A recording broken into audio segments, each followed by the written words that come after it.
ॐ ज्ञानातिमिरान्धस्य ज्ञानाञ्जनशलाकया चक्षुरुन्मीलितं येन तस्मै श्रीगुरवे नमः। नमो ॐ विष्णुपादाय कृष्णप्रस्थाय भूतले श्रीमते जयपताकस्वामिन्निधि नामिने आचार्यपादाय निताय कृपप्रदायिने गौरगददामदाय नगरग्रामदारिणि नमो ॐ विष्णुपादाय कृष्णप्रस्थाय भूतले श्रीमते भक्तिवेदान्तस्वामिन्निधि नामिने नमस्ते सरस्वतीदेवे गौरवाणी प्रचारिणे निर्विशेषशून्यवादी पाश्चात्यदेशधारिणि जय श्री कृष्ण चैतन्य प्रभु नित्यानंद श्री अद्वैत गदाधर श्रीवासादि गौर भक्तवृंद हरे कृष्ण कृष्ण कृष्ण हरे हरे हरे राम राम राम हरे हरे हरे कृष्ण ஓகே. நமக்கு வந்து கொஞ்சம் கேப் ஆயிடுச்சு நடுவில், ரைட்? ஓகே. ஸோ இன்னைக்கு வந்து நம்ம பார்க்க போகிறது வந்து பகவான் குருவாயூரப்பன். ஸோ குருவாயூரப்பன் வந்து எவ்வாறு வந்து தோன்றினார் அப்படிங்கிற அந்த ஒரு லீலை ரொம்ப ரொம்ப விலாவரியாக ஆக்சுவலி நாரத புராணத்தில் சொல்லப்பட்டிருக்கு. ஸோ நம்ம கோயம்புத்தூர்லேருந்து ஜஸ்ட் ஒரு 3-4 மணி நேரம் ட்ராவல் தான் குருவாயூருடைய இருப்பிடம். இப்போ குருவாயூரப்பனுடைய இந்த தோன்றிய இந்த லீலை வந்து ரொம்ப அபாரமான ஒரு லீலை. இது வந்து முன்னாடி சொன்ன மாதிரியே நாரத புராணத்தில் இந்த ஸ்டோரி வந்து விலாவரியாக சொல்லப்பட்டிருக்கு. அதை நம்ம முடிஞ்ச அளவுக்கு இதை பார்க்கலாம். என்ன அப்படின்னா, பரீட்சித் மகாராஜாவுடைய மகன் ஜனமேஜயன்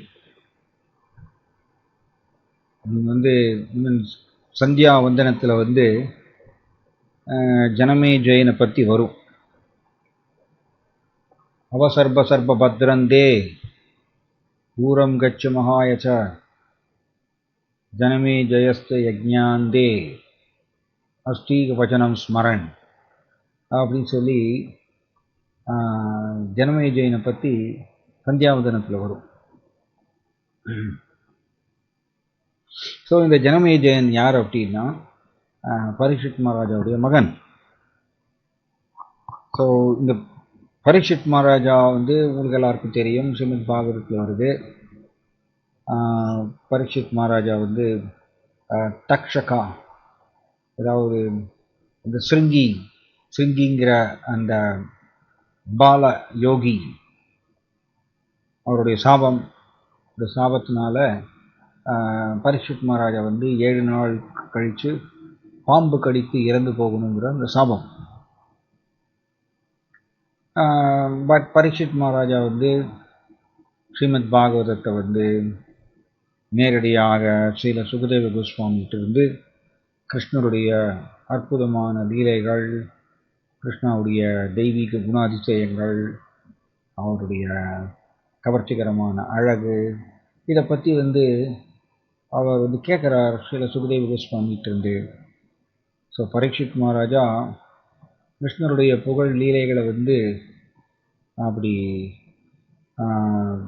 முழு கவனத்தோடு வேறு எதையும் வந்து கருத்தில் மனசில் வைக்காமல் அப்படி பூரணமாக அதிலேயே ஆழ்ந்து கிருஷ்ணருடைய புகழ் லீலைகளை கேட்டதுனால பரீட்சித் மகாராஜா 7 நாள் கழித்து வந்து தக்ஷகா பாம்பு வந்து கொத்துறது. நம்ம ஸ்ரீமத் பாகவதத்தில் 12வது காண்டத்தில் இதெல்லாம் வருது. இந்த தக்ஷகா பாம்பு வந்து அங்கே கொத்துறதுக்கோசரம் பரீட்சித் மகாராஜாவை கடிக்கிறதுக்கு வரும்பொழுது அங்கே வந்து கஷ்யப முனிவர் இருக்கார். இந்த கஷ்யப முனிவர் எப்படின்னா, இறந்து போனவரை வந்து மீட்டு கொண்டு வரக்கூடிய இந்த சஞ்சீவினி மந்திரத்தை தெரிஞ்சு வைத்திருப்பவரம்மா கஷ்யப முனிவர்.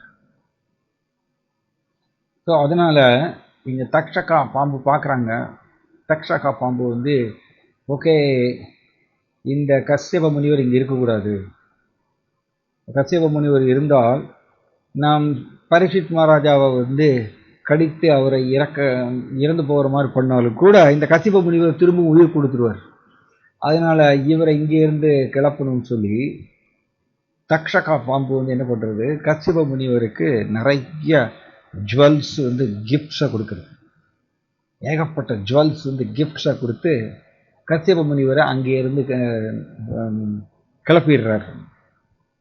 அதுக்கப்புறம் தக்ஷகா பாம்பு வந்து பரீட்சித் மகாராஜாவை கடிக்கிறது. பரீட்சித் மகாராஜா ஆனால் ஸ்ரீமத் பாகவத் சொன்ன பிரகாரம் பரீட்சித் மகாராஜா தக்ஷகா பாம்பு கடிக்கிறதுக்கு முன்னாடியே அவர் வந்து கோலோக பிருந்தாவனம் போயிடுறார். அவருடைய வெறும் இறந்து போன உடலை தான் வந்து இந்த தக்ஷகா பாம்பு வந்து கொத்துற மாதிரியே பிரபுபாதர் வந்து ஸ்ரீமத் பாகவதத்தில் அப்படி விளக்கம் எழுதியிருக்கார். ஸோ இவ்வாறாக பரீட்சித் மகாராஜா வந்து இறந்து போயிடுறார். ஸோ ஜனமே ஜெயின் வந்து பரீட்சித் மகாராஜாவுடைய மகன். அவருக்கு பயங்கர கோபம் வருது. என்னுடைய அப்பா வந்து பரீட்சித் மகாராஜா உலகத்துக்கே பேரரசர். அவர் வந்து எவ்வளவு ஒரு சிறந்த ஒரு தர்மவான் ப்ளஸ் மிகச்சிறந்த கிருஷ்ண பக்தர். யாருக்கும் ரொம்ப தர்மம் பிரகாரம் அவர் வந்து ராஜ்யத்தை ஆட்சி புரிஞ்சவர். அப்படிப்பட்டவருக்கு ஏன் இந்த மாதிரியை வந்து பாம்பு கடித்து அவர் வந்து அகால மரணம் அடையணும் அப்படின்னு சொல்லி ஜனமே ஜெயினுக்கு பயங்கர கோபம். எங்கள் அப்பா இந்த மாதிரி அகாலமான மரணம் அடைஞ்சிட்டாரே பாம்பு கடிக்குன்னு சொல்லி ஜனமே ஜெயின் என்ன பண்ணுறாரு, இந்த கோபத்தில் அவசர்ப பத்திரம் டே அப்படிதான் வந்து சந்தியாவந்தனத்தில் சொல்லப்பட்டிருக்கு. தூரம் கச்ச மகாயச்ச ஜனமே ஜெயச யஜ்ஞாந்தே அஸ்தீக வச்சனம் ஸ்மர. அவர் உடனே என்ன பண்ணுறார், ஜனமே ஜெயச யஜ்ஞாந்தே ஒரு யஜ்ஞம் பண்றார் ஜனமே ஜெயன். என்ன யஜ்ஞம்? சர்ப்ப யாகம் பண்றார். இந்த சர்ப்ப யாகம் எப்படின்னா, அவர் வந்து இந்த ஜனமே ஜெயன் வந்து தீர்மானம் பண்றார், என்னுடைய அப்பா வந்து தக்ஷகா பாம்பு கடித்து தான் இறந்து போனார். அதனால அந்த பாம்பினுடைய இனமே இருக்கக்கூடாது. எல்லா பாம்பையும் வந்து இந்த சர்ப்ப யாகத்தில் விழ வைத்து எல்லா பாம்புகளும் எரிஞ்சு இறந்து போகணும், பாம்புனுடைய இனமே இருக்கக்கூடாதுன்னு சொல்லி இந்த மாதிரி ஒரு தீர்மானம் பண்ணுறார் ஜனமே ஜெயன். அண்ட் அந்த மாதிரிய ஒரு கைதேர்ந்த ரிஷிகளெல்லாம் கூப்பிட்டு அவர் வந்து இந்த யாகத்தை செய்ய ஆரம்பிக்கிறார். இந்த யாகத்தில் வந்து இந்த ரிஷிகள் வந்து இந்த பாம்பினுடைய ஒரு குறிப்பிட்ட பெயரை சொன்னால் அந்த பாம்பு எங்கே இருந்தாலும் சரி உடனே அங்கிருந்து கீழே விழணும், நேராக அந்த ஃபயரில் வந்து விழும். இந்த யாகத்தீயில் வந்து விழுந்து இது எரிஞ்சு போயிடும். இப்படி ஒவ்வொரு டைம் வந்து இந்த ரிஷிகள் வந்து ஒவ்வொரு பாம்புனுடைய பேரை வந்து கூப்பிடுறாங்க. ஆயிரக்கணக்கில் பாம்பு வந்து ரொம்ப கதறி அழுதுட்டு வருமாம்மா. ஏன்னா அது இறக்கக்கூடிய நேரம் இல்லையா.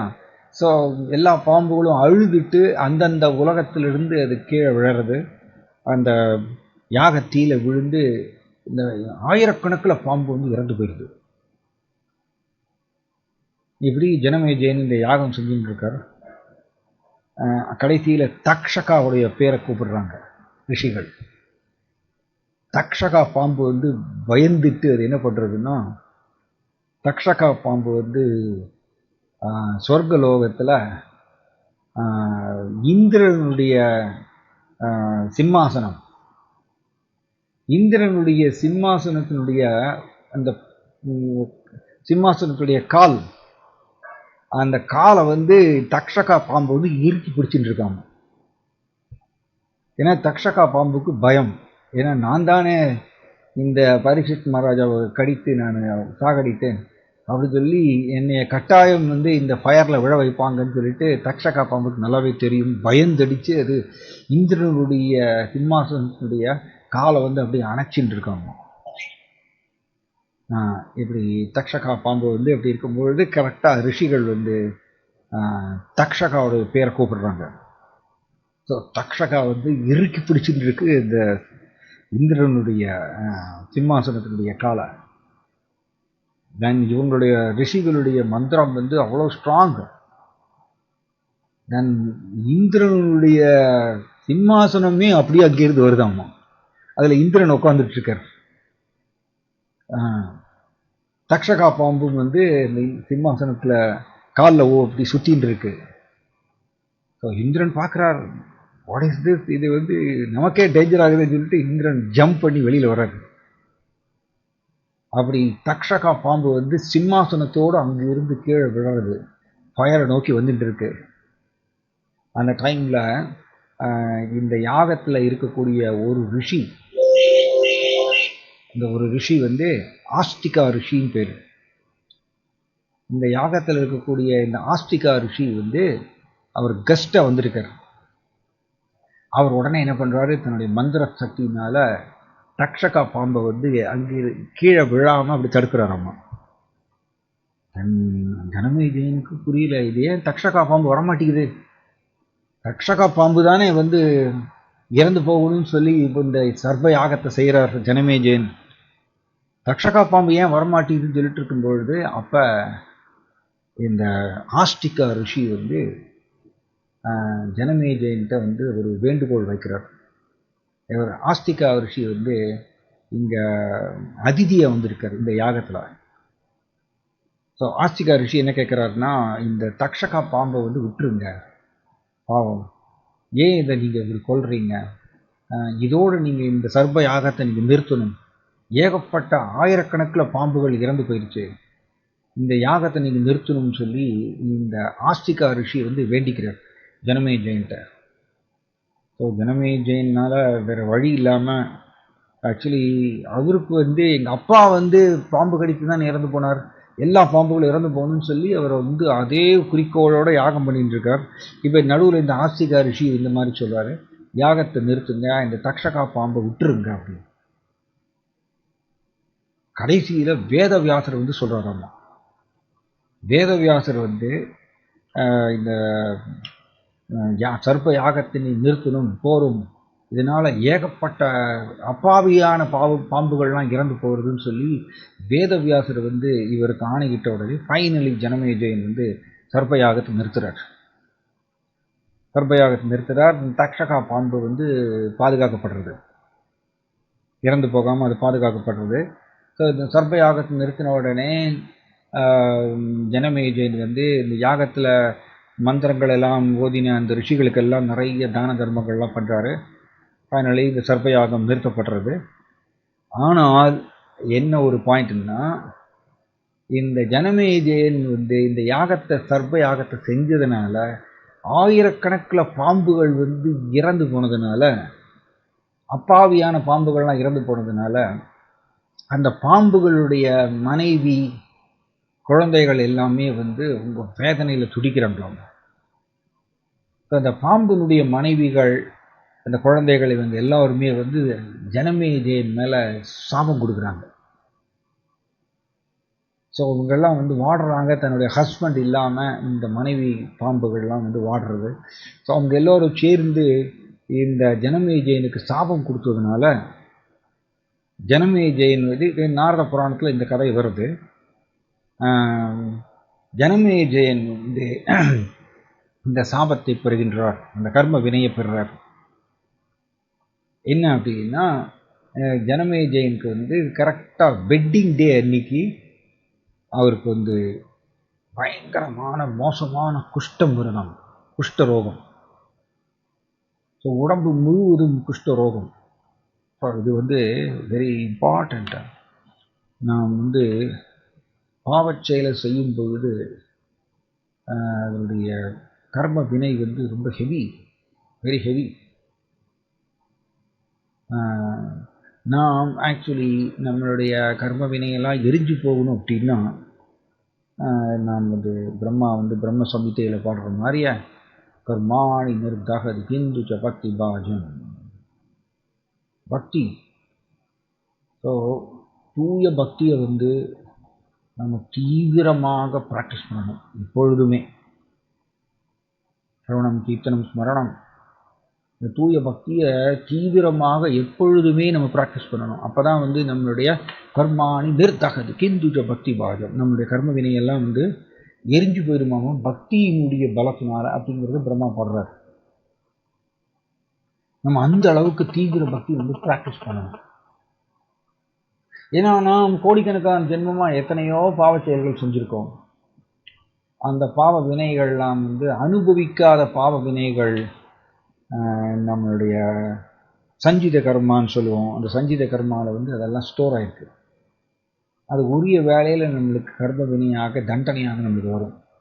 நம்மளுடைய பக்தி வந்து ஸ்ட்ராங்காக இல்லைன்னா, நம்மளுடைய பக்தி தீவிரமாக இல்லை அப்படின்னா இந்த கர்ம வினை வந்து நமக்கு உரிய நேரத்தை தண்டனையாக நம்மளுக்கு வந்து நிற்கும். அதை தடுக்க முடியாது. அதனால் தீர்வு என்ன அப்படின்னா, பக்தர்களுக்கு என்ன தீர்வுனா மேலும் மேலும் தீவிரமாக எப்பொழுதுமே சிரவணம் கீர்த்தனம் ஸ்மரணம் பண்ணிகிட்டே இருக்கணும். இதன் மூலமாக இந்த கர்ம வினையெல்லாம் எரிஞ்சு போகும்.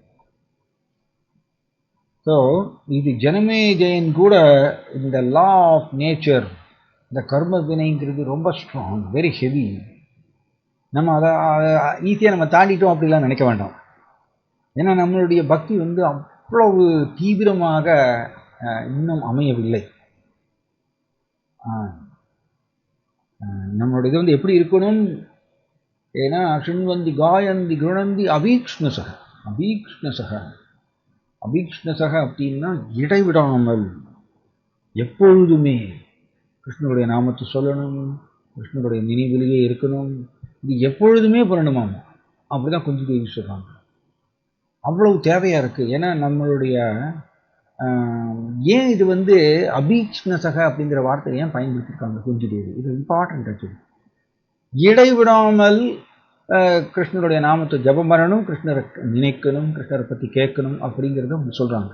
ஏன் இப்படி சொல்கிறாங்கன்னா, நம்மளுடைய பொய் அகங்காரத்தில் பதிந்து இருக்கக்கூடிய இந்த வாசனா வந்து கோடிக்கணக்கான ஜென்மங்களாக நாம் புலனின்ப செயல்களை ஈடுபட்டதுனால அதனுடைய அச்சு வந்து வாசனாவாக நம்முடைய பொய் அகங்காரத்தில் வந்து மண்டி கிடக்கிறதாம். அதனுடைய கண்டென்ட் வந்து ரொம்ப ஹெவி. அதனால அதற்கு ஈக்குவலாக நம் இடைவிடாமல் கிருஷ்ணனுடைய நாமத்தை சொல்லிகிட்டே இருக்கணும் அப்படிங்கிறது வந்து சாஸ்திரத்தினுடைய சிபாரிசு. அதுக்கு ஈக்குவலாக நம்ம பண்ணணுமா? நம்ம அதனால தான் தீவிரேன பக்தி யோகேன எஜேத புருஷம் பரம் அப்படின்னு சொல்லியிருக்கு. தீவிரேன பக்தி யோகேன என்ன இருந்தாலும் சரி பரவாயில்ல, அகாம சர்வகாமோவா மோட்ச காம உதாரணி, சர்வகாமோவா எல்லா விதமான ஆசைகள் இருந்தாலும் பரவாயில்ல. எஸ், அனுபவிக்குங்கிற ஆசை நமக்கு எல்லாருக்கும் இருக்கு. அப்படி இருந்தாலும் கூட ஸ்ரீமத் பாகவதம் நமக்கு சிபாரிசு செய்யக்கூடிய ஒரு முறை என்ன? தீவிரேன பக்தி யோகின, இடைவிடாமல் தீவிரமாக நாம் வந்து இந்த சிரவணம் கீர்த்தன ஸ்மரணத்தை வந்து பயிற்சி செய்ய வேண்டும் அப்படிங்கிறது ஸ்ரீமத் பாகவதத்தினுடைய சிபாரிசு செய்யப்பட்ட முறை. ஏன்னா ஏன் இது இடைவிடாமல் பண்ணணும்னா, அந்த அளவுக்கு நமக்கு வந்து வாசனா வந்து ஸ்டோர் ஆகிருக்கு. அது திரும்பவும் நம்மளை வந்து அனுபவிக்கணுங்கிற ஆசையை வந்து நம்மளுக்கு உருவாக்கும். இந்த வாசனா வந்து லூப் மாதிரியே திரும்ப திரும்ப திரும்ப திரும்ப இந்த வாசனா வந்து மனம் கூட தொடர்பு கொண்டு மனசில் வந்து அனுபவிக்கணுங்கிற ஆசை உருவாக்கும், எண்ணங்கள் உருவாக்கும். திரும்பவும் நம்ம செயல் செய்வோம். இப்படியே லூப் மாதிரி போயிட்டே இருக்கு. அதனால் இதை வந்து அழிக்கணும் அப்படின்னா ஒரே வழி என்னென்னா, இடைவிடாமல் நம்ம கிருஷ்ணனுடைய நாமத்தை ஜபம் பண்ணணும், கிருஷ்ணரை பற்றி கேட்கணும், கிருஷ்ணரை நினைக்கணும். இது எவ்வளவுக்கு எவ்வளவு இடைவிடாமல் பண்ணுறோமோ அந்த அளவுக்கு நம்முடைய வாசனம் எல்லாமே எரிஞ்சு போகும். இது ரொம்ப இம்பார்ட்டன்ட். என்னன்னா, நம்மளுடைய வாசனா வந்து எரிஞ்சு போகலைன்னா, அழியலைன்னா நம்ம திரும்ப திரும்ப புல இன்ப செயல்களை செய்யறதுக்கு நமக்கு அந்த உத்வேகம் வந்துட்டே தான் இருக்கும். இந்த வாசனா எப்படின்னா அடிக்கடி இது சொல்லுவோம். எப்படின்னா இப்போ சப்போஸ் ஒரு டப்பாவில் ஊதுபத்தியை போட்டு வச்சுருக்கீங்க, 2 மாதம், 3வது மாதம் அந்த டப்பாவிலேருந்து ஊதுபத்தியை வெளியில் எடுத்தாலும் கூட அந்த டப்பாவில் அந்த வாசனை இருக்கும் இல்லையா? அதுதான் வாசனான்னு சொல்கிறது. நாம் கோடிக்கணக்கான ஜென்மமாக புலனின்ப செயல்கள் செஞ்சுருக்கிறதுனால அதனுடைய அச்சு நம்மளுடைய பொய் உணர்வில் பதிஞ்சிருக்கு. அதான் வாசனான்னு சொல்கிறோம். அது திரும்பவும் மனம் கூட தொடர்பு கொண்டு மனசில் அந்த விகாரமான எண்ணங்கள் உருவாகும். அதுதான் நம்மளை திசை திருப்பும். ஆக்சுவலி பக்தி நம்ம பயிற்சி செஞ்சுட்டு இருக்கும் பொழுது அதனால தான் இடைவிடாமல் பண்ணிகிட்டே இருக்கணும்னு சொல்கிறோம். தீவிரமாக பண்ணிகிட்டே இருக்கணும். இதுதான் நமக்கு ஒரே தீர்வு. நம்மளுடைய கர்மவினை எரிஞ்சு போகும் அண்ட் நம்மளுடைய வாசனாவும் எரிஞ்சு போகும். வாசனா அனுபவிக்கணுங்கிற இந்த சுபாவம் அது எரியாத வரைக்கும், அது அழியாத வரைக்கும் நமக்கு விடுதலை கிடையாது. திரும்பவும் மனசுல மனப்புனர் தாவதி செத் அசத்பதே, மனம் மீண்டும் புல இன்பத்தை நோக்கி ஓடும். அப்படிதான் பாகவதம் சொல்றது. ஓகே. ஸோ இந்த ஜனமேஜயன் இவருக்கு இத்தனை பாம்புகளை சாகடிச்சதுனால ஜனமேஜயனுக்கு உரிய வேளையில் குஷ்டரோகம் வருது. குஷ்டரோகம்னா ஹெவியம், ரொம்ப. இவர் பரீட்சித் மகாராஜாவோட மகன், பட் இருந்தாலும் பாருங்க இந்த கர்மவினை எவ்வளோ பவர்ஃபுல். ஸோ உடம்பு முழுவதும் குஷ்ட ரோகத்தினால அவர் உடம்பு ஃபுல்லாக பலியம், பயங்கர வலி, தாங்க முடியாத வலி. அண்ட் ஜனமேஜயனுக்கு உடம்பு முழுவதும் பிளட்டு ஃபஸ்ட் எல்லாம் ஒழுகிறதாமா, பெயின், பயங்கர பெயின். அண்ட் அவர் ராஜாவாக இருந்ததுனால அரசாங்க வைத்தியர்கள்லாம் இந்த ஜனமேஜயனுக்கு ட்ரீட்மெண்ட் கொடுக்குறாங்க. ஆனால் எதுவுமே ஒர்க் ஆகலை. Important point. சம்டைம்ஸ் நம்மளோட வியாதிக்கு ஒரு மாதிரி தான் நான் எக்ஸ்பீரியன்ஸ் பண்ணியிருக்கேன். நம்ம வியாதிக்கு எத்தனை ட்ரீட்மெண்ட் கொடுத்தாலும் அது ஒர்க் ஆகாது பல நேரங்களில். அது ஏன்னா நமக்கு அந்த உரிய கர்மவினை அனுபவிக்கணுங்கிறது வச்சிருக்கிறதுனால எத்தனை ட்ரீட்மெண்ட் கொடுத்தாலும் ஒர்க் ஆகாது. ட்ரீட்மெண்ட் என்ன அப்படின்னு கேட்டிங்கன்னா கிருஷ்ணனுடைய நாமம் தான். கிம் ஔஷதம் பிருச்சதி மூட துர்மதே நிராமயம் கிருஷ்ண ரசாயனம் பிப. கிருஷ்ண ரசாயனம், கிருஷ்ணாங்கிற மெடிசின், கிருஷ்ணாங்கிற மருந்து. இது ஒன்று தான் நம்மளுக்கு மருந்து. இதை திரும்ப திரும்ப திரும்ப திரும்ப நம்ம இதை பண்ணிகிட்டே இருக்கணும், இடைவிடாமல் பண்ணிகிட்டே இருக்கணும். ஓகே. ஸோ இங்கே ஜனமேஜயன் அவருக்கு மருந்து ட்ரீட்மெண்ட் எதுவுமே ஒர்க் ஆகலை. ஃபைனலி ஜனமேஜயன் என்ன தீர்மானம் பண்ணுறாருன்னா, வலி தாங்க முடியாமல் அவர் தன்னுடைய வாழ்க்கையை முடிச்சுக்கலான்னு பிளான் பண்ணுறாருமா. அந்த அளவுக்கு வேதனையாமா. அதான் சொல்லுவாங்க, நொந்துடலும் கிழமாகி தளர்ந்த பின் நோயில் ஒடுங்கிடும் போது அப்படின்னு சொல்லுவாங்க. ஒரு பாட்டு இருக்கு இந்த மாதிரி தமிழில். நோயில் ஒடுங்கும் பொழுது நோய் என்ன பண்ணுமாமா, அப்படியே ஒடுக்கிடுமாமா. அர்க்ரேஸ் தேவகி மாதாஜி ரொம்ப அருமையாக சொல்லுவாங்க, இந்த வயதான காலம் நோய் இது எப்படின்னா நம்மளுடைய பொய் அகங்காரத்தை உடைக்கிறதுக்குன்னே கிருஷ்ணவால் ஏற்படுத்தப்பட்ட ஒரு முறையம். அது வந்தால் மட்டும்தான் நம்மளுக்கு இந்த அனுபவிக்குங்கிற சுபாவத்தை நம்ம விடுவோம். ஸோ நோய் அப்படியே இந்த உடம்பு அப்படியே ஒடுக்கிடுமா, ஒன்றுமே பண்ண முடியாத மாதிரி பண்ணிடும். அவ்வளோ பவர்ஃபுல் மாயாவுக்கு அவ்வளோ சக்தி இருக்கு. ஸோ ஜனமேஜயன் பரீட்சித் மகாராஜாவுடைய மகன். ஆனால் இந்த மாதிரி ஒரு தீர்மானம் பண்ணுறார், இந்த வியாதி குஷ்ட வியாதின்னு தாங்க முடியாததுனால ஜனமேஜயன் வாழ்க்கையை முடிச்சுக்கலாம்னு சொல்லி, அதாவது நம்ம பாஷையை சொல்லணும்னா சூசைட் பண்ணிக்கிறது, அவர் வாழ்க்கையை முடிச்சுக்கலாம்னு சொல்லி அவர் தீர்மானம் பண்ணுறார். அப்படி ஜனமேஜயன் தன்னுடைய வாழ்க்கையை முடிச்சுக்கலாம்னு தீர்மானம் பண்ணும்பொழுது காலையில், அதாவது அதிகாலைன்னு சொல்லுவோம், அதிகாலையில் இருட்டில் இந்த மாதிரி அவர் தீர்மானம் பண்ணுறார், தன்னுடைய வாழ்க்கையை முடிச்சுக்கலாம், தாங்க முடியல வலி. அப்போ அவருக்கு முன்னாடி ஒரு நபர் தோன்றுறார். ஜனமேஜயனுக்கு முன்னாடி யார் தோன்றாங்கன்னா, ஆக்சுவலி ஒரு பெரிய ரிஷி. அவர் யார் அப்படின்னா தத்தாத்திரேயர். இது நாரத புராணத்தில் இதெல்லாம் விளக்கப்பட்டிருக்கு. இந்த தத்தாத்திரேயர் வந்து கிருஷ்ணாவுடைய அவதாரம். இந்த தத்தாத்திரேயர் வந்து ரிஷி ரூபத்தில் தத்தாத்திரேயர் வந்து ஜனமேஜயனுக்கு முன்னாடி தோன்றுறார். ஜனமேஜயனுக்கு முன்னாடி தோன்ற உடனே ஜனமேஜயன் வந்து தத்தாத்திரேயருக்கு நமஸ்காரம் பண்ணி அவர்கிட்ட வந்து வேண்டுறார், தன்னுடைய குஷ்டம் வியாதிக்கு வந்து ஏதாவது தீர்வு இருக்கா, ரொம்ப பயங்கர வலி தாங்க முடியலன்னு சொல்லிட்டு அவர் வந்து எக்ஸ்பிளைன் பண்ணுறார் அந்த தத்தாத்திரேயருக்கு. தத்தாத்திரேயர்கிட்ட எக்ஸ்பிளைன் பண்ணும்போது ஜனமேஜயன் கண்ணில் தாரையாக தண்ணீர் வருது. தத்தாத்திரேயர் வந்து என்ன சொல்றாருன்னா, குருவாயூரில் இருக்கக்கூடிய குருவாயூரப்பன் அவரை நீ வழிபாடு செஞ்சேன்னா உன்னுடைய இந்த குஷ்ட ரோகம் வந்து போயிடும் சொல்றார் தத்தாத்திரேயர். உடனே குருவாயூரப்பன்கிற வார்த்தையை கேட்ட உடனே ஜனமேஜயன் வந்து, யார் குருவாயூரப்பன், அவர் எங்கே இருக்கார், அவர் எப்படி இருப்பார், அவருடைய மகத்துவம் என்ன அப்படிங்கிறதெல்லாம் கேட்குறார் ஜனமேஜயன். ஸோ தத்தாத்திரேயர் வந்து இந்த கதையை வந்து போதிக்கிறார் ஜனமேஜயனுக்கு. இந்த குருவாயூரப்பன் எப்படி வந்தாருன்னு அந்த கதையை வந்து நாரத புராணத்திலிருந்து இந்த ஹோல் திங் வந்து நாரத புராணத்தில் இடம்பெற்றிருக்கு. தத்தாத்திரேயர் இது விளக்குறார். எப்படின்னா, பிரம்மாவுடைய நீங்கள் பார்த்தீங்கன்னா ஸ்ரீமத் பாகவதத்தில் கூட வருது, பிரம்ம கல்பா அப்படின்னு சொல்லிட்டு வருது, வராக கல்பா அப்படின்லாம் வருது. பிரம்மாவுடைய காலத்தை வந்து இந்த மாதிரிலாம் பிரிச்சிருக்காங்க, பிரம்ம கல்பா. ஏன்னா பிரம்மா சாதாரணவர் கிடையாது. பிரம்ம கல்பா அப்படின்னு சொல்லுவோம். வராக கல்பாவில் வந்து முதல் நாளில் வந்து வராக தெய்வம் தோன்றினாராம். அப்படிதான் ஸ்ரீமத் பாகவதத்தில் சொல்லப்பட்டிருக்கு.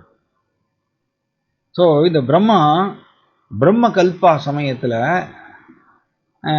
அவர் வந்து சிருஷ்டி பண்ணுறதுக்கோசரம் அவர் வந்து அப்படி யோசிச்சுட்டு இருக்காராமா.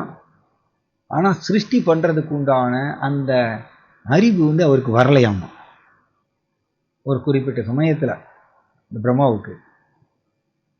ஏன்னா சிருஷ்டி பண்ணுறது வந்து சாதாரண ஒரு வேலை அல்ல. அதுக்கு தேவையான அந்த அறிவு, அந்த ஊக்கம் அது வந்து கிருஷ்ணா கொடுக்கணும். அதுக்கு பேர் தான் தேனே பிரம்ம ஹிருதாய ஆதிகவையே முக்கியந்திய சூரையாக ஸ்ரீமத் பாகவத் முதல் ஸ்லோகத்தில் நம்ம படிக்கிறோம். தேனே பிரம்ம ஹிருதாய ஆதிகவையே. ஆதிகவிங்கிறது யாரு? பிரம்மா. ஸோ இந்த பிரம்மாவுக்கு வந்து ஹிருதயத்தில் வந்து இந்த வேத அறிவை புகட்டினாராம்மா கிருஷ்ணா. தன்னுடைய புல்லாங்குழல் சவுண்டு மூலமாக இந்த வேத அறிவை புகட்டுறாரு பிரம்மாவுடைய ஹிருதயத்தில். இந்த வேத அறிவை பெற்றதுக்கு அப்புறம்தான், அதனால தான் பிரம்மாவுக்கு வந்து வேத கர்ப்பான்னு ஒரு பேர் உண்டு. ஸ்ரீமத் பாகவதத்தில் வருது, பிரம்மாவுக்கு வேத கர்ப்பான்ங்கிற பேர் உண்டு. ஸோ பிரம்மா இந்த வேத அறிவை கிருஷ்ணாட்டிருந்து பெற்றதுக்கு அப்புறம் தான் அவர் சிருஷ்டி பண்ண முடியுமா. இந்த சிருஷ்டி பண்றதுக்கு உண்டான அந்த அறிவு, ஊக்கம் வந்து கிருஷ்ணா தான் கொடுக்கணும். அது ரொம்ப சூக்ஷ்மமானது. ஸோ ஒரு தடவை இந்த பிரம்ம கல்பா சமயத்தில் பிரம்மா வந்து சிருஷ்டி பண்ணுறதுக்கோசரம் அவர் யோசிக்கிறார். ஆனால் அவருக்கு அந்த அறிவு கிடைக்கல, அவரால் சிருஷ்டி பண்ண முடியல. உடனே பிரம்மா பகவான் நாராயணரை நோக்கி அவர் வந்து பிரார்த்தனை செய்கிறார். கடும் தபஸ்யா நாராயணரை வந்து தியானிக்கிறார். பகவான் நாராயணரை தியானித்த உடனே பகவான் நாராயணர் வந்து பிரம்மாவுக்கு முன்னாடி தோன்றுறார். பிரம்மாவுக்கு முன்னாடி தோன்றி நாராயணர் வந்து என்ன பண்ணுறாராமா, ஒரு விக்கிரகத்தை வந்து கொடுக்குறார். சங்கு சக்கரம் கதை தாமரை ஏந்தி இருக்கக்கூடிய பகவான் விஷ்ணுவுடைய ஒரு அற்புதமான ஒரு விக்கிரகம்.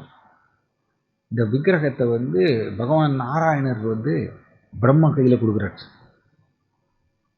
பிரம்மா கையில் கொடுத்துட்டு பகவான் நாராயணர் என்ன சொல்றாராமா, வைகுண்ட லோகத்தில் இந்த விக்கிரகத்தை நானே வழிபாடு செஞ்சுட்டு இருக்கேன் அப்படி சொல்றாராமா. இந்த குருவாயூரப்பன் வந்து அவ்வளவு பிரபலமானவர். பகவான் நாராயணரே வைகுண்ட லோகத்தில் இந்த விக்கிரகத்தை வழிபாடு செஞ்சிருக்கார். அப்படிப்பட்ட குருவாயூரப்பனை வந்து நாம ஏன் இதை நான் சொல்ல வரேன்னா, நெக்ஸ்ட் டைம் நீங்கள் குருவாயூர் தரிசனம் பண்ண போகிறீங்க, குருவாயூரப்பனை தரிசனம் பண்ண போகிறீங்கன்னா இந்த மகத்துவத்தை புரிஞ்சுக்கணும். சாதாரண ஒரு விக்கிரகம் அல்ல அவர். ஏதோ ஒரு பிரம்ம கல்பா இல்லையா, பிரம்மாவுடைய ஆரம்ப காலம் சிருஷ்டி பண்ணுறதுக்கு முன்னாடி அந்த டைமில் வந்து பகவான் நாராயணர் வந்து பிரம்மாவுக்கு முன்னாடி தோன்றி இந்த விக்கிரகத்தை பிரம்மாவிட்ட கொடுக்குறாராம்மா. நாராயணர் என்ன சொல்றாராம்மா, நானே வைகுண்ட லோகத்தில் இந்த விக்கிரகத்தை டெய்லி வழிபாடு செஞ்சுட்டுருக்கேன் அப்படின்னு சொல்லி கொடுக்குறாரு. அந்த பிரம்மாவுக்கு வந்து கண்ணிலிருந்து தாரத்தாரியாக தண்ணீர் வர்றது, அந்த சங்கு சக்கரம் கதை தாமரை ஏந்தி இருக்கக்கூடிய இந்த அற்புதமான பகவான் விஷ்ணுவுடைய அந்த விக்கிரகத்தை வாங்கிக்கிறார்.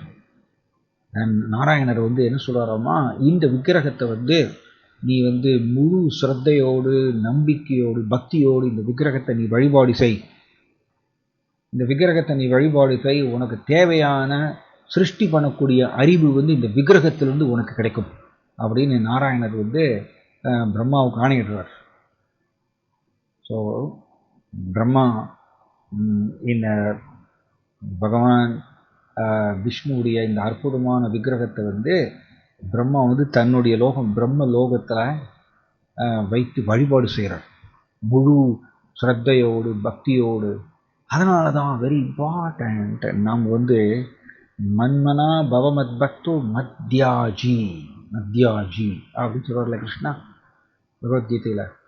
என்னை வழிபாடு செய் அப்படின்னு சொல்கிறார் கிருஷ்ணா பகவத்கீதையில். இந்த வழிபாடுங்கிறது வந்து விக்கிரகங்களை வழிபாடு செய்வதுங்கிறது வந்து வெறுமனே சடங்கை வந்து கடைபிடிப்பது அல்ல. அது மட்டுமல்ல, சடங்கை கடைபிடிப்பது இரண்டாம் பட்சம். பட் முழு நம்பிக்கையோடு பக்தியோடு நம்ம வந்து விக்கிரகங்களை வழிபாடு செய்ய வேண்டும். அதுக்கு பேர் தான் மத்யாஜி. விக்கிரகங்களில் பகவான் கிருஷ்ணா இருக்கார் அப்படிங்கிற அந்த நம்பிக்கை இருக்கணும், மரியாதை இருக்கணும், பக்தி இருக்கணும். அதோடு நம்ம வந்து வழிபாடு செய்யணும். அந்த எலிமெண்ட், அந்த மனப்பான்மை தான் ரொம்ப முக்கியம். மத்யாஜியில் விக்கிரக வழிபாட்டில் ரொம்ப முக்கியமானது இந்த மனப்பான்மை தான். மந்திரங்களை சொல்கிறது, தந்திரங்களை பிரயோகம் பண்ணுறது, இது எல்லாமே இரண்டாம் பட்சம். அப்படி தான் ஸ்ரீல ஜீவகோஸ்வாமின்னு சொல்கிறார். ஸ்ரீல ஜீவகோஸ்வாமி என்ன சொல்கிறாருன்னா, வாட்சியம் வாச்சகம் ரெண்டு சொல்கிறார். வாட்சியம்னா விக்கிரகங்கள், வாச்சகம் அப்படின்னா கிருஷ்ணருடைய நாமம். இந்த ரெண்டில் யார் வந்து ரொம்ப கருணை உள்ளவர் அப்படின்னு கேட்டிங்கன்னா வாச்சகம் தான் கருணை உள்ளவராம். கிருஷ்ணருடைய நாமம் தான் கருணை உள்ளவராம். ஏன்னா ஜீவ கோஸ்வாமி என்ன சொல்றாரு, விக்கிரகங்களை வழிபாடு செய்யும் பொழுது ஏற்படக்கூடிய அபராதங்களை கூட அதிகமாக நாம ஜபம் செய்தால் அந்த விக்கிரக வழிபாட்டில் ஏற்படக்கூடிய அபராதங்கள் நிவர்த்தியாகிரும்னு சொல்றார் ஸ்ரீல ஜீவ கோஸ்வாமி. அதனால நாமம் வந்து விக்கிரகங்களை கூட கருணை வாய்ந்தவர்னு சொல்றார். எதற்கு இது சொல்ல வரேன்னா, விக்கிரக வழிபாடு வந்து மத்யாஜின்னு கிருஷ்ணன் சொல்லியிருக்கார், நம்ம செய்யணும். ஸோ விக்கிரகங்களை வழிபாடு செய்யும் பொழுது அந்த மனப்பான்மையை கொண்டு வரணும். சும்மா மனப்பான்மை இல்லாமல் கடை மெக்கானிக்கலாக எந்திர ரீதியாக மந்திரங்களையும் தந்திரங்களையும் மாத்திரம் சொல்லிட்டு முடிக்கிறது வந்து அப்படி இல்லை. பகவான் இருக்கார், அதுக்குத்தான் நம்ம இப்போ இந்த குருவாயூரப்பனுடைய கதையை வந்து லீலையை நம்ம டிஸ்கஸ் பண்ணுறோம். நெக்ஸ்ட் டைம் குருவாயூரப்பனை தரிசனம் பண்ணும்போது, ஏன் இதை நான் சொல்ல வரேன்னா, நாளைக்கு வந்து நான் குருவாயூர் போகலான்னு ஒரு சின்ன ஒரு இது அக்கௌண்ட்ஸ் ரிலேட்டடாக, அப்போ சம்மந்தமாக நான் வந்து குருவாயூரப்பனை தரிசனம் பண்ணுறதுக்கு முன்னாடி அவருடைய லீலையை படிக்கலான்னு படித்தேன். அதனுடைய ஒரு தாக்குதல் தான் இங்கே அவருடைய லீலையை பேசுறதுக்கு உண்டான ஒரு உற்சாகம். ஸோ நாம் எந்த விக்கிரகங்களை தரிசனம் பண்ணுறதுக்கு முன்னாடி அந்த விக்கிரகங்களுடைய மகத்துவத்தை நம்ம வந்து கேட்டு தெரிந்துட்டோம்னா நம் முழு நம்பிக்கையோடு நம்ம தரிசனம் செய்யலாம். அப்போதான் எஃபெக்ட் உண்டு. இல்லைன்னா ஜஸ்ட் நம்ம எந்திர ரீதியாக தரிசனம் பண்ணிட்டு வந்துடுவோம், அவ்வளோதான். முக்கியமாக இந்த மனப்பான்மை தான் ரொம்ப முக்கியம், ரைட்? ஸோ இங்கே பிரம்ம கல்பத்திலிருந்து வராக கல்பம் வரைக்கும் அவர் வந்து இந்த பகவான் விஷ்ணுவுடைய இந்த அற்புதமான ரூபம், இந்த விக்கிரகத்தை வந்து முழு ஸ்ரத்தையோடு நம்பிக்கையோடு பக்தியோடு வழிபாடு செய்கிறார். பிரம்மாவுடைய காலம் உங்களுக்கு தெரியும், சாதாரண ஒரு காலம் அல்ல.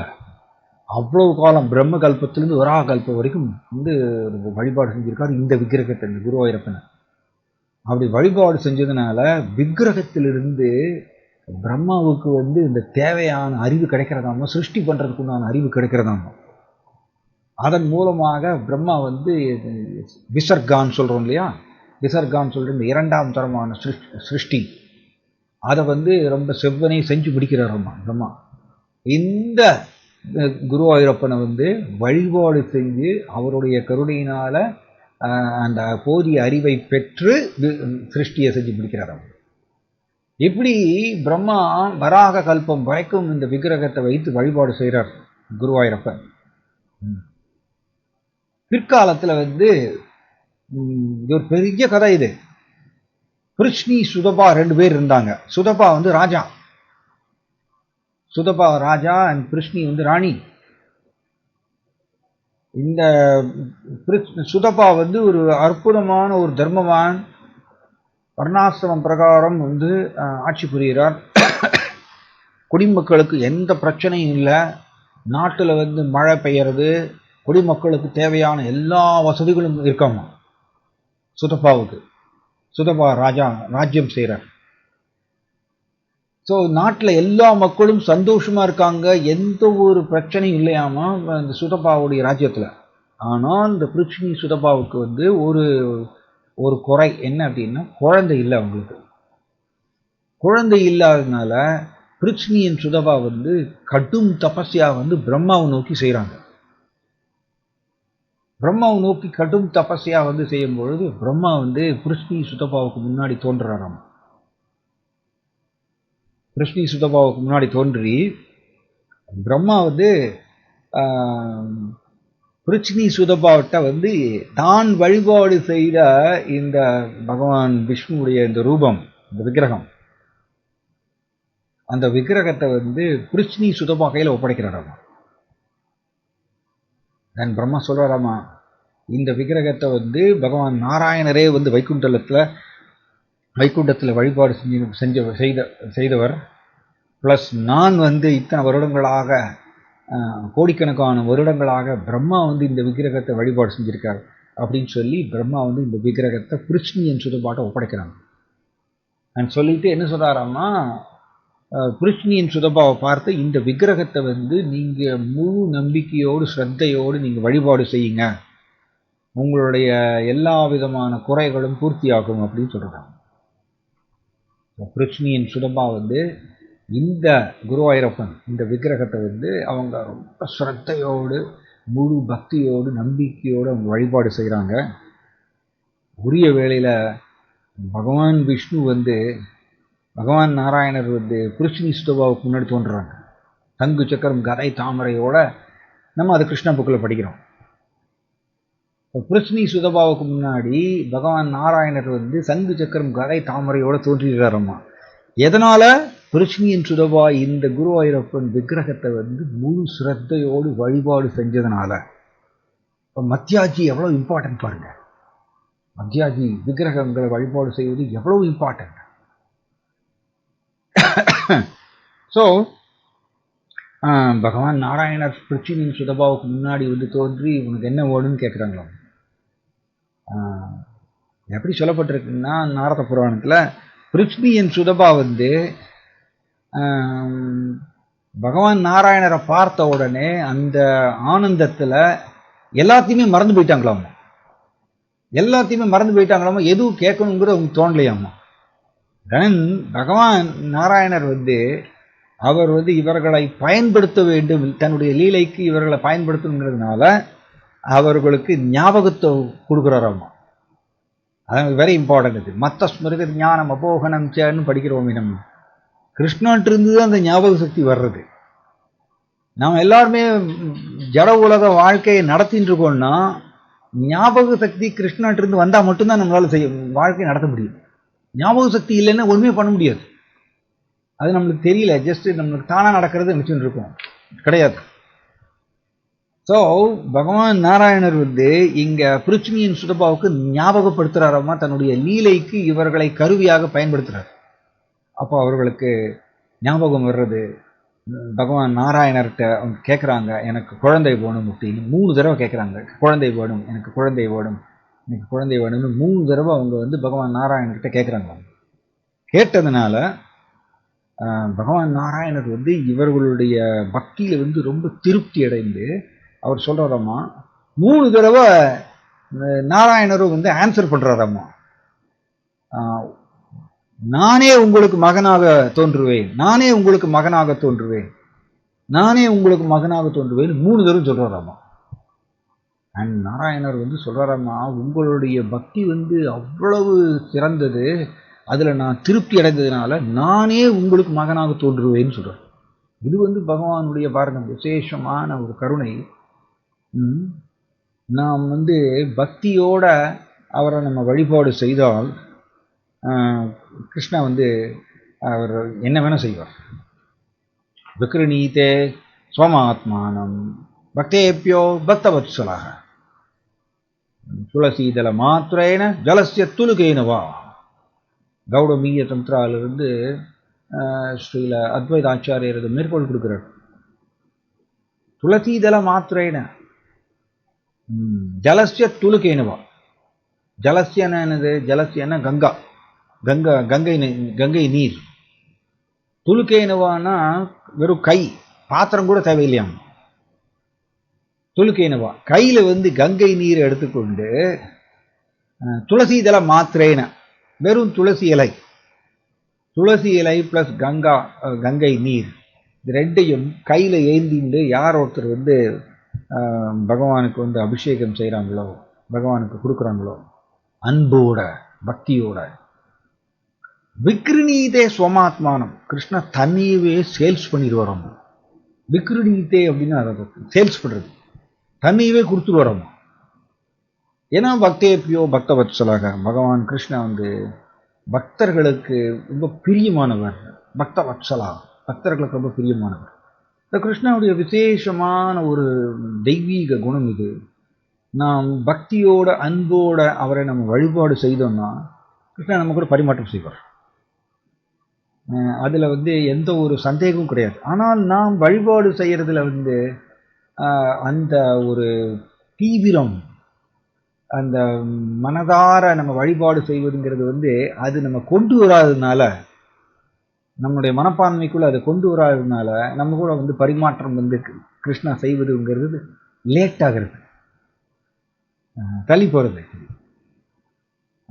அங்கதான் வந்து இந்த பொய் அகங்காரம் வந்து நம்ம திசை திருப்புறது. ஆக்சுவலி நம்மளுடைய முழு நம்பிக்கை, பூரண சரணாகதி அதை நம்மளால செய்ய விடாம இந்த ஜட நம்பிக்கை நமக்குள்ள உருவாகி அதை வந்து மேலோட்டமாக நம்ம பண்ண ஆரம்பிச்சிடணும். இந்த எதை செய்தாலும், வழிபாடாக இருந்தாலும் சரி, நம்ம நாம ஜபமாக இருந்தாலும் சரி, எதா இருந்தாலும் சரி, அந்த தீவிரமாக நம்மளால பண்ண முடியல. அது எப்போ அந்த தீவிரம் நம்மளுக்குள்ள வருதோ அப்போ கிருஷ்ணா நம்ம கூட பரிமாற்றம் செய்வார். அது வரைக்கும் நம்ம வந்து பயிற்சி செஞ்சுட்டே தான் இருக்கணும். ஸோ இங்க இவர்கள் லட்சுமியின் சுதபா இந்த விக்கிரகத்தை வழிபாடு செஞ்சதுனால பகவான் நாராயணரே தோன்றுகின்றார். அவருக்கு முன்னாடி தோன்றி, உங்களுடைய வழிபாட்டில் நான் திருப்தி அடைந்தேன், உங்களுக்கு நானே குழந்தையாக வருகின்றேன்னு சொல்றார். பகவானே குழந்தையா வராருன்னா அப்போ இந்த கிருஷ்ணியின் சுதபாவுடைய பக்தி எப்படிப்பட்டது? சாதாரணமாவா? நம்ம அதை புரிஞ்சுக்கணும். அதனாலதான் அந்த தீவிர பக்தி யோகின இடைவிடாமல் கிருஷ்ணருடைய நாமத்தை சொல்லிக் கொண்டே இருக்கிறது, கிருஷ்ணரை நினைத்து கொண்டே இருப்பது, இப்படிங்கிறத இந்த ஒரு கொள்கை, இதை நம்ம வந்து சிரம் மேற்கொள்ள வேண்டும். அதை பயிற்சி செய்யணும் தீவிரமாக. அப்பதான் நம்ம வந்து கிருஷ்ணரை பெற முடியும். அப்பதான் அந்த அளவுக்கு வந்து நமக்குள்ள வந்து இந்த தெய்வீக தன்மை நமக்குள்ள உருவாகணும்.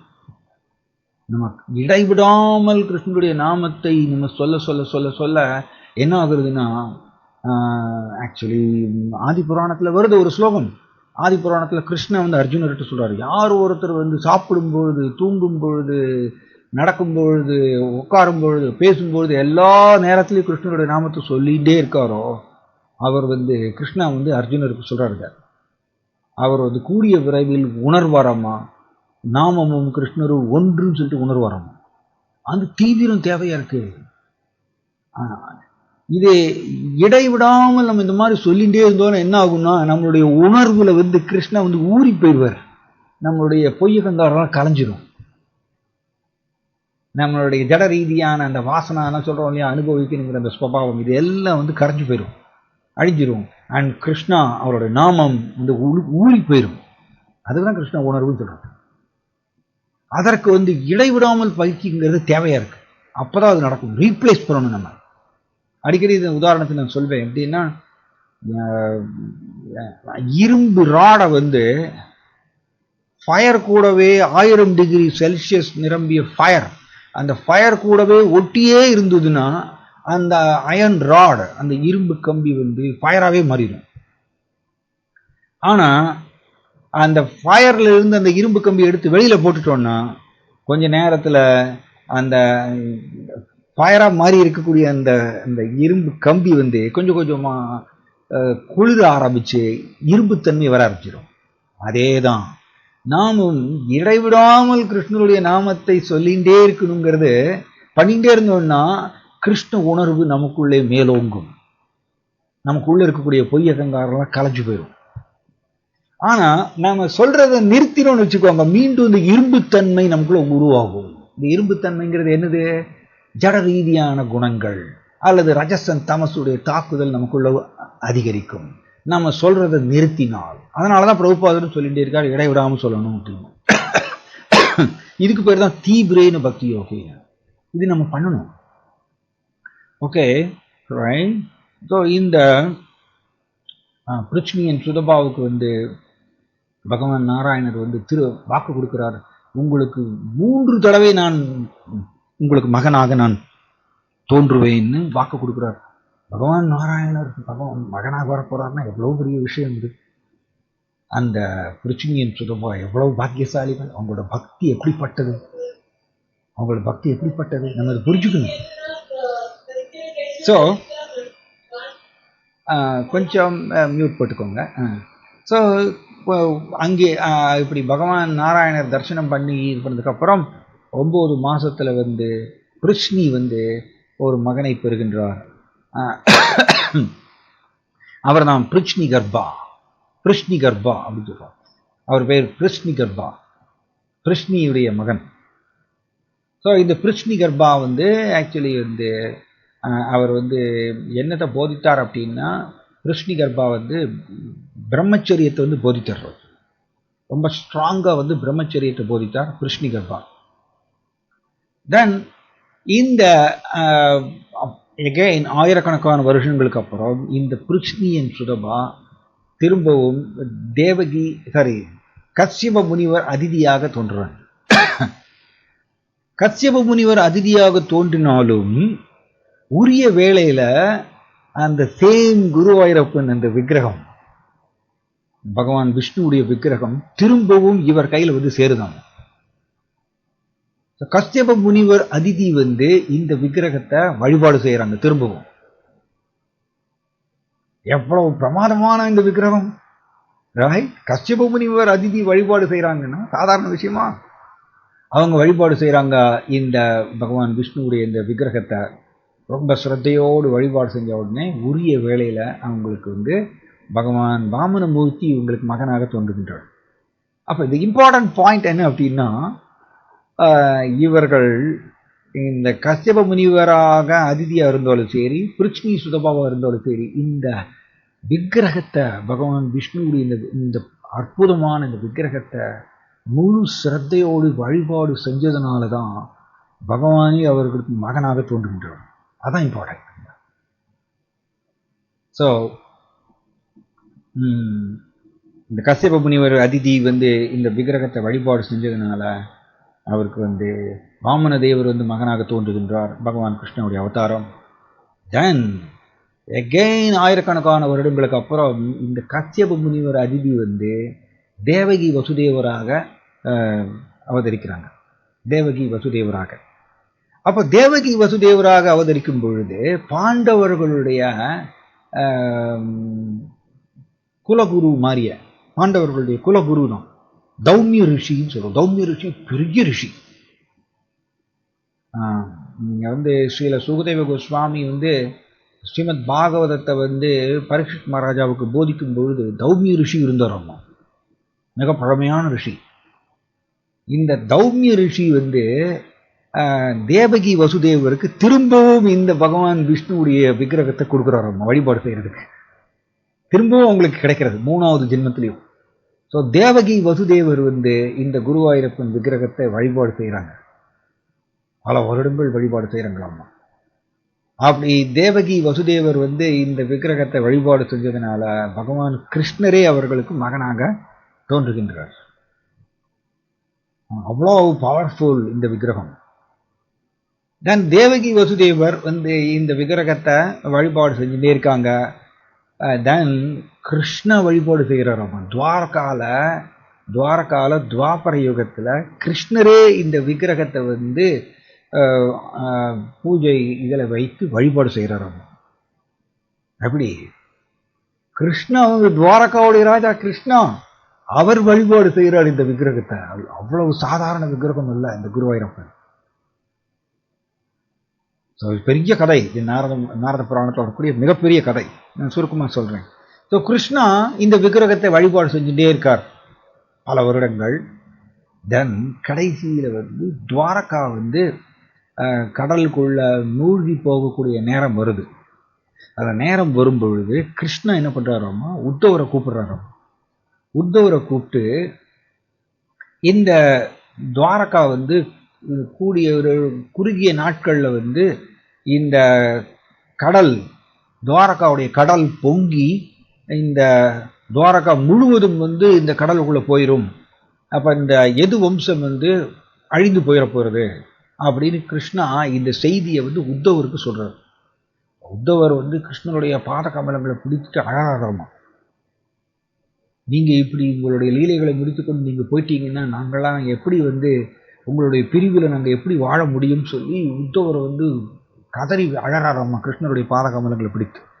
அப்போ கிருஷ்ணா என்ன பண்ணுறாரம்மா, இந்த தான் வழிபாடு செய்த இந்த விக்கிரகம் இல்லையா, பகவான் விஷ்ணுடைய இந்த விக்கிரகம், தான் வழிபாடு செய்த இந்த விக்கிரகத்தை உத்தவருக்கு கொடுக்குறாராம்மா.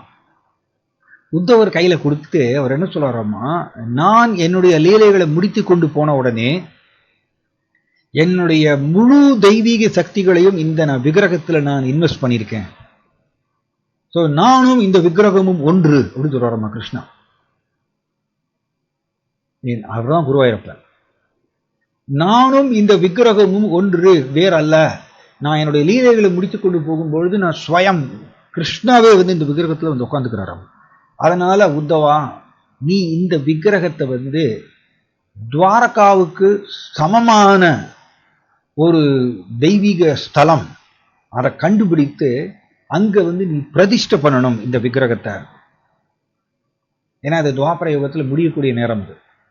அதனால கிருஷ்ணா சொல்றாராமா, கலியுக மக்கள் அவர்கள் வந்து கலிபுருஷனுடைய தாக்குதல்னால ஏகப்பட்ட பாவச் செயல்கள் செய்வாங்க. இந்த பாவச் செயல்களை செஞ்சுட்டு கலியுக மக்கள் ரொம்ப கஷ்டப்படுவாங்க. அவங்களுடைய விமோச்சனத்துக்கோசரம் நான் இந்த விக்கிரகத்தை கொடுத்துருக்கேன். ஸோ இந்த விக்கிரகத்தை வந்து அவர்கள் தர்சனம் செய்யறதுனாலையும் இந்த விக்கிரகத்தை வழிபாடு செய்யறதுனாலையும் கலியுக மக்கள் வந்து தன்னுடைய பலதரப்பட்ட கெட்ட குணங்கள் பிரச்சனைகள் இதிலிருந்துலாம் அவங்க விடுபடலாம். ஸோ கலியுக மக்களுக்கோசரமே நான் இந்த விக்கிரகத்தை உத்தவா உன் கையில் நான் இதை ஒப்படைக்கிறேன். இதை நீ வந்து இந்த விக்கிரகமும் நானும் ஒன்றுதான், வேறல்ல. ஸோ இந்த விக்கிரகத்தை துவாரகாவுக்கு சமமான ஒரு தெய்வீக ஸ்தலத்தில் இதை வந்து நீ பிரதிஷ்டை பண்ணணும். எப்படி பிரதிஷ்டை பண்ணணும்னு சொல்றார் கிருஷ்ணா உத்தவர்கிட்ட. தேவர்களுடைய குரு பிரகஸ்பதி மற்றும் வாயு தேவர் இவங்க 2 பேரையும் வைத்து இந்த விக்கிரகத்தை நீ பிரதிஷ்டை பண்ணணும், இது உன்னுடைய பொறுப்புன்னு சொல்லி இந்த விக்கிரகத்தை கிருஷ்ணா உத்தவர் கையில் ஒப்படைச்சிடுறார். ஸோ உத்தவர் இந்த விக்கிரகத்தை கையில் வச்சுட்டு இருக்கார். கிருஷ்ணா வந்து லீலைகளை முடித்து கொண்டு போயிடுறார். கிருஷ்ணா லீலைகளை முடித்து கொண்டு போய் குறுகிய நாட்கள்லேயே வந்து துவாரகாவுடைய கடல் வந்து பெரிய சுனாமி வருதாம்மா. பிரம்மாண்டமான சுனாமி வந்து கூடிய விரைவில் அந்த துவாரகாவை மூழ்கிருதாம் அந்த கடல் அலையில. அப்போ இதை உத்தவர் பார்த்துட்டே இருக்காரம்மா. துவாரகா வந்து இப்படி கடலுக்கு அடியில் இப்படி மூழ்கி போறதை பார்த்த உடனே உத்தவர் வந்து உத்தவருக்கு வேதனை தாங்க முடியாம அந்த வேதனையில விக்கிரகத்தை விட்டுறாரு அவரு. அந்த விக்கிரகம் வந்து இந்த கடல் பொங்கி அந்த வாட்டர்ல விக்கிரகம் வந்து உள்ள போயிருது. அப்ப உத்தவர் வந்து வருந்துறாராமா, அடடா கிருஷ்ணா எனக்கு இந்த ஆணையை கொடுத்துருக்கார், இந்த விக்கிரகத்தை நான் வந்து பிரகஸ்பதி மற்றும் வாயு தேவரை வைத்து பிரதிஷ்டை பண்ணணும்னு எனக்கு ஆணையிட்டு இருக்காரே, இப்ப நான் அந்த விக்கிரகத்தை நான் தவற விட்டுட்டேன்னு சொல்லிட்டு உத்தவர் வருந்துறார். தென் அவர் மனசுல வந்து தியானிக்கிறாராமா, தேவர்களுடைய குரு பிரகஸ்பதி மற்றும் வாயு தேவரை வந்து உத்தவர் மனசுல தியானிக்கிறாராமா. தென் பிரகஸ்பதியும் வாயு தேவரும் வந்து அவருக்கு முன்னாடி தோன்றுறாங்க. உத்தவருக்கு முன்னாடி தோன்றி அவர்கள் வந்து இந்த பொங்கி வரக்கூடிய இந்த கடலுக்குள்ள வந்து தேடுறாங்களாம். தேடி அவங்க வந்து அவர்கள்லாம் சாதாரணவர்கள் கிடையாது, நம்மள மாதிரி கிடையாது, ரைட். அவங்க ரொம்ப அமானியமான அமானுஷம் சொல்லுவோம் இல்லையா, அமானுஷ சக்திகளை உடையவர்கள் அவங்க. ஸோ இந்த பிரகஸ்பதியும் வாயுவும் வந்து கடல் அலைகளுக்கு நடுவில் தேடி கடைசியில் இந்த விக்கிரகத்தை தேடி எடுக்கிறாங்க. ஸோ இந்த விக்கிரகத்தை எடுத்துட்டு பிரகஸ்பதியும் வாயு தேவரும் நார்த் சைடு வடக்கு நோக்கி போகிறாங்களாம்மா. வடக்கு நோக்கி போய் தேடுறாங்க. துவாரகாவுக்கு சமமான ஒரு தெய்வீக ஸ்தலம் இருக்கான்னு தேடுறாங்களாம்மா. நார்த் சைடில் எங்கேயுமே கிடைக்கலையாமா. ஃபைனலி பிரகஸ்பதி இந்த வாயுவும் ரெண்டு பேரும் அவங்க சவுத் சைடுக்கு வராங்க இந்த விக்கிரகத்தை எடுத்துட்டு. ஏன்னா தெய்வீக ஸ்தலத்தில் பிரதிஷ்டை பண்ணணும்னு கிருஷ்ணன் சொல்லியிருக்கார். அவங்க சவுத்துக்கு வரும் பொழுது இந்த சவுத் இந்தியா அப்படின்னு சொல்லுவோம் இல்லையா, அந்த தென்னிந்தியாவில் வந்து பரசுராமர் இருக்கார் அந்த டைம்ல. ஸோ பரசுராமர் வந்து அவருடைய காலத்தில், பரசுராமர் காலத்தில் வந்து அதான் கேரளான்னு நம்ம சொல்கிறோம். அப்போ அந்த மக்களுக்கு வந்து நிறைய வியாதி இருந்து ரொம்ப கஷ்டப்பட்டாங்களாமா. அப்போ பரசுராமருக்கு வந்து நாரத முனிவர் வந்து இந்த வழியை சொல்லித்தராராமா. மக்களுடைய இந்த நோய் இதெல்லாம் போகிறதுக்கு, அவங்களுடைய பிரச்சனைகள் எல்லாமே தீர்றதுக்கு நீ வந்து என்ன செய்யணும்னா, துவாரகாவில் இருக்கக்கூடிய கிருஷ்ண வழிபாடு செய்த அந்த பகவான் விஷ்ணுவுடைய அந்த விக்கிரகம், அந்த விக்கிரகத்தை கொண்டு வந்து நீங்க பிரதிஷ்டை பண்ணினா மக்களுடைய எல்லா பிரச்சனைகளும் தீரும் அப்படின்னு சொல்லி நாரத முனிவர் வந்து பரசுராமர்கிட்ட சொல்றாரு. ஸோ பரசுராமர் வந்து கிருஷ்ணனுடைய அவதாரம். அவர் வந்து துவாரகாவுக்கு கிளம்பலான்னு பிளான் பண்ணிட்டு இருக்காரு இந்த விக்கிரகத்தை எடுக்கிறதுக்கோசரம். அப்ப அதே டைம்ல பரசுராமருக்கு தெரிய வருது, தேவர்களுடைய குரு பிரகஸ்பதி அண்ட் வாயு தேவர் இவங்க ரெண்டு பேரும் இந்த விக்கிரகத்தை எடுத்துட்டு சவுத் இந்தியாவுக்கே வர்றாங்கன்னு தெரிஞ்ச உடனே பரசுராமர் இவங்க ரெண்டு பேரும் வரவேற்கிறார். ஸோ பரசுராமர் வந்து இவர்களை வரவேற்று இங்கே ஒரு குறிப்பிட்ட இடத்துக்கு வர்றாங்களாமா. பரசுராமர் கூட்டின்னு போறார் இவங்க ரெண்டு பேரையும். அந்த இடம் அங்கே ஒரு பெரிய ஒரு குளம் இருக்கு. அந்த குளத்துக்கிட்ட வந்த உடனே பிரகஸ்பதி அண்ட் வாயு தேவர் வந்து இந்த இடம் வந்து வைகுண்ட லோகத்துக்கு சமமான ஒரு இடமாக தெரிகிறது, அவ்வளவு சாநித்தியம் தெய்வீகம் நிரம்பிய ஒரு இடமா இருக்கு இந்த குளம், அப்படி என்னதான் இருக்கு இந்த குளத்துல அப்படின்னு சொல்லிட்டு பிரகஸ்பதியும் வாயு தேவரும் பரசுராமர்கிட்ட கேட்குறாங்க. பரசுராமர் சொல்றாரு, எஸ், இந்த இருப்பிடம் வந்து சாதாரண ஒரு ஸ்தலம் அல்ல. இந்த குளத்துல வந்து சிவபெருமான் வந்து அதுக்குள்ள இருந்து சிவபெருமான் பகவான் கிருஷ்ணரை நோக்கி வந்து கடும் தியானம் செய்துட்டு இருக்கார் இந்த குளத்துல இருந்துட்டு. அதனால சிவபெருமான் வந்து கிருஷ்ணரை நோக்கி இந்த குளத்துக்குள்ள மூழ்கி தியானம் செய்கிறதுனால இந்த குளத்துக்கு பேரே ருத்ர தீர்த்தம்னு பேரும். நீங்க இப்ப பாத்தீங்கன்னா குருவாயூர்ல இருக்கக்கூடிய அந்த குளத்துக்கு பேர் வந்து ருத்ர தீர்த்தம். சிவபெருமான் வந்து அங்க அதுக்குள்ள மூழ்கி கிருஷ்ணரை தியானம் செஞ்சிருக்கார். தென் பரசுராமர் மேலும் சொல்றார் பிரகஸ்பதி அண்ட் வாயு தேவர்கிட்ட என்ன சொல்றாருன்னா, பிற்காலத்துல வந்து பிரச்சேதாஸ் பிரச்சேதாஸ் வந்து 10 மகன்கள், பிராச்சீனா பர்ஹிசத்துடைய 10 மகன்கள் பிரச்சேதாஸ் வந்து அவங்க வந்து இந்த பிரஜாபதி அப்படிங்கிற இல்லையா, இந்த சந்ததியை விருத்தி செய்யணும் அப்படிங்கிற அந்த ஒரு சேவையை செய்யறதுக்கோசரம் இந்த பிரச்சேதாஸ் வந்து இங்கே வர்றாங்களாமா இந்த குளத்துக்கிட்ட. அப்போ சிவபெருமான் வந்து குளத்திலிருந்து வெளியில வந்து இந்த பிரச்சயதாசுக்கு வந்து ருத்ர கீதத்தை போதிக்கிறார். இதெல்லாம் நாரத புராணத்துல இடம்பெற்றிருக்குது. ருத்ர கீதத்தை போதிக்கிறாராமா. இப்போ பிரச்சயதாஸ் வந்து இந்த ருத்ர கீதம்ங்கிறது வந்து வேற ஒன்றும் இல்லை. ருத்ர கீதம்ங்கிறது சிவபெருமான் வந்து கிருஷ்ணாவுடைய அங்க லட்சணங்களை வர்ணித்து அதில் பாடுறார். இந்த ருத்ர கீதத்தை வந்து பிரச்சேதாஸ் வந்து இந்த குளத்துக்குள்ள மூழ்கி பல தடவை சொல்றாங்களாமா இந்த ருத்ர கீதத்தை. அப்படி ருத்ர கீதத்தை அவங்க வந்து பாராயணம் செஞ்சதுனால பிரச்சேதாஸ் வந்து அவங்க பிரஜாபதி ரோலை வந்து அவங்களால செய்ய முடிஞ்சுட்டாங்க. இது எல்லாம் பரசுராமர் வந்து விளக்குறார் பிரகஸ்பதிக்கும் வாயுதேவருக்கும். அந்த டைம்ல சிவபெருமானும் பார்வதி தேவியும் குளத்திலிருந்து வெளியில வராங்க. ஸோ அந்த குளத்திலிருந்து சிவபெருமானும் பார்வதி தேவியும் வெளியில வர்றாங்க. அண்ட் அவங்க வந்து சொல்றாங்களாமா, எஸ், நீங்க வைத்திருக்கக்கூடிய இந்த பகவானுடைய இந்த விக்கிரகம் பிரதிஷ்டை பண்றதுக்கு உண்டான சரியான இடம் இதுதான் அப்படின்னு சொல்றாராமா சிவபெருமானும் பார்வதி தேவி. அண்ட் அவங்க சொல்றாங்களாமா, இந்த இடத்திலேயே நீங்க பகவானை பிரதிஷ்டை பண்ணுங்க, நாங்க இங்கிருந்து விலகி போய்க்கிறோம், வேற இடத்துல நாங்க ஒதுக்குறோம் அப்படின்னு சிவபெருமான் வந்து சொல்றதுனால தேவர்களுடைய குரு பிரகஸ்பதி அண்ட் வாயு தேவர் 2 பேரும் இந்த விக்கிரகத்தை வந்து அந்த குளக்கரையோரத்திலேயே அங்க பிரதிஷ்டை பண்றாங்க.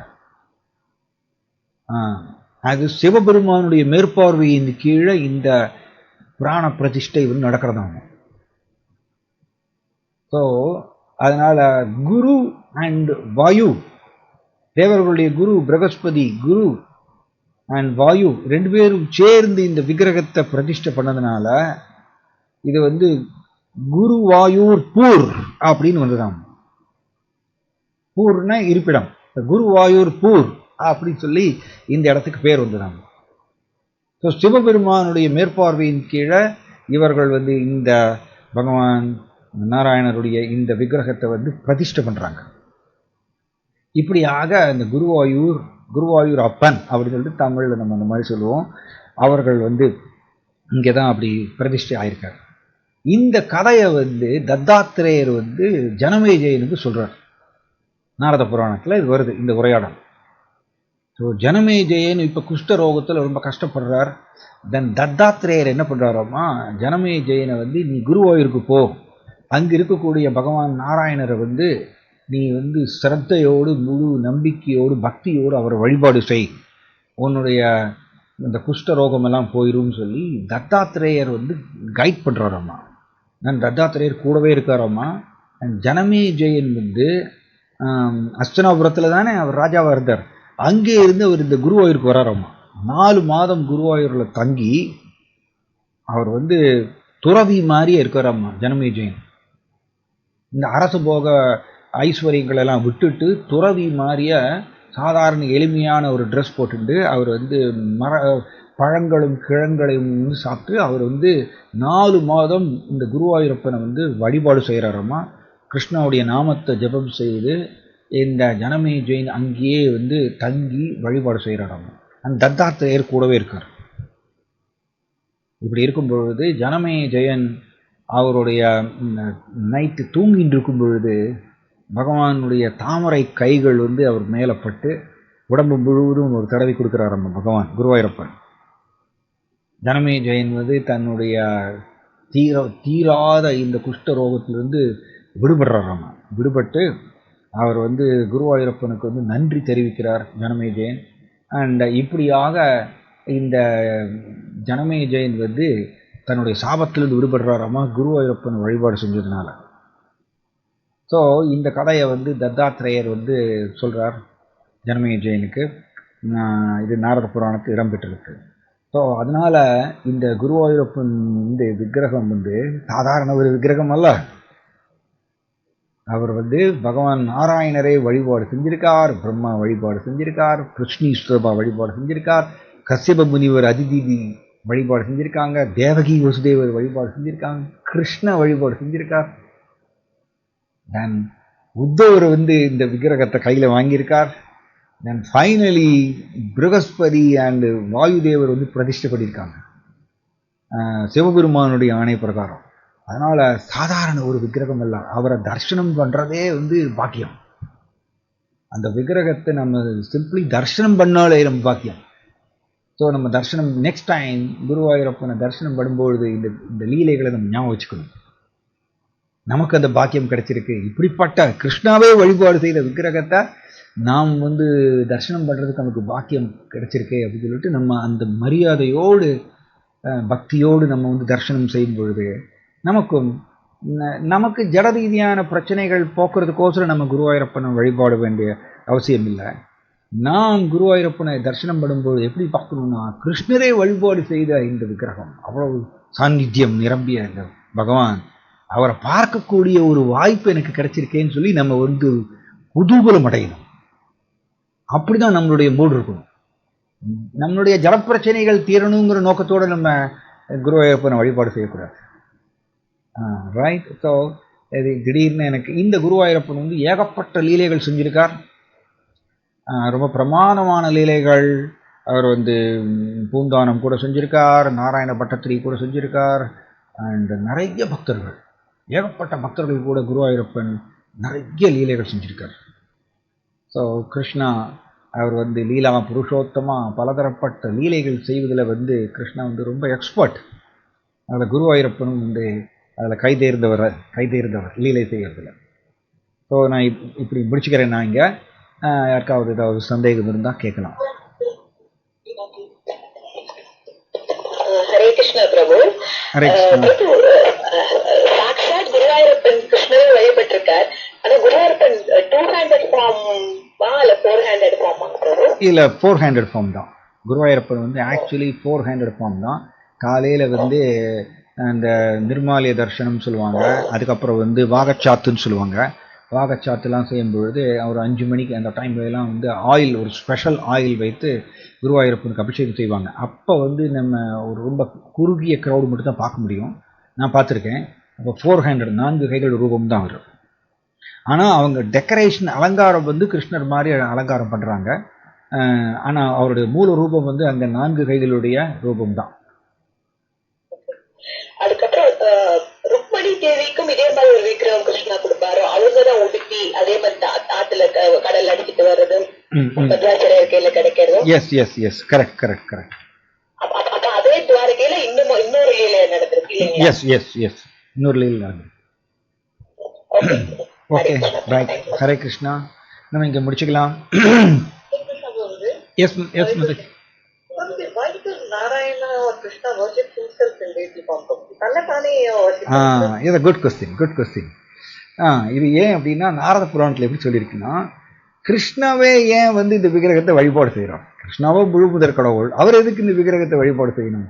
ஏன் அப்படின்னா, கிருஷ்ணா வந்து சிரேஷ்டர் இல்லையா, அவர் ஒரு சிறந்த லீடர் இல்லையா, சாத்வதாம்பதி, எல்லா ஜீவராசிகளுக்கும் ஒரு லீடர் அவர் கிருஷ்ணா. அப்போ அவர் வந்து எல்லோரும் கிருஷ்ணரை நேருக்கு நேர் பார்க்க முடியாது. கிருஷ்ணரை பார்க்கக்கூடிய கெப்பாசிட்டி, தகுதி வந்து நமக்கு யாருக்குமே கிடையாது. அதனால் கிருஷ்ணா என்ன பண்ணுறாராம்மா, மத்தியாஜின் பகவத்கீதையிலே சொன்ன மாதிரியே அவரே செஞ்சு காமிக்கிறாராம்மா. நார்மலி ஒரு லீடர் வந்து எப்படின்னா, மற்றவர்கள் வந்து கடைபிடிப்பதற்கோசரம் தானே செஞ்சு காமிப்பாராம், தானே ப்ராக்டிஸ் பண்ணுவாராம். அதனால கிருஷ்ணரே வந்து இந்த விக்கிரகத்தை வழிபாடு செய்து காமிக்கிறாராமா. அவ்வளவு இம்பார்ட்டன்ட் இந்த விக்கிரகம். பிரம்மா வழிபாடு செஞ்சிருக்கார், இப்ப நானும் வழிபாடு செய்யறேன், நீங்க எல்லாரும் என்னுடைய பாதையை பின்பற்றுங்கள். பிற்காலத்துல கலியுகத்துல எல்லோருமே இந்த ரூபத்தை, இந்த விக்கிரகத்தை வழிபாடு செய்யுங்க அப்படிங்கிற அந்த இம்பார்ட்டன்ஸ், அந்த முக்கியத்துவத்தை மக்களுக்கு தெரிவிக்கிறதுக்கோசரம் கிருஷ்ணர் வந்து செஞ்சு காமிக்கிறார். ஆக்சுவலி கிருஷ்ணா வந்து யாரையும் வழிபாடு செய்ய வேண்டிய அவசியம் இல்லை, ஏன்னா அவர் பகவான். ஆனா அவருக்கு ஒரு ரோல் இருக்கு, அவர் லீடர் இல்லையா, ஜீவாத்மாக்களுடைய லீடர் அவர். அதனால அவர் உதாரணமாக நடந்து கொள்றதுக்கோசரம் சில ரோல்ஸ் செய்வார். இந்த மாதிரி அதுல ஒரு ரோல் தான் அவரே துவாரகால இந்த விக்கிரகத்தை வழிபாடு செய்கிறார். நமக்கு எல்லாருக்கும் இதனுடைய முக்கியத்துவத்தை தெரிவிப்பதற்கு நாமும் இந்த விக்கிரகத்தை தர்சனம் செய்யணும், வழிபாடு செய்யணும், பிரார்த்தனை பண்ணணும் அப்படிங்கிறதுக்கோசரம் கிருஷ்ணரே நடந்து காமிக்கிறார். அதுதான் இது காரணம். இது நாரத புராணத்தில் அப்படிதான் சொல்லியிருக்கு. ஓகே மாதாஜி, ஹரே கிருஷ்ணா, ஹரே கிருஷ்ணா. ஓகே, நம்ம இங்கே முடிச்சுக்கலாம். Right, thank you, Hare Krishna, Hare Krishna.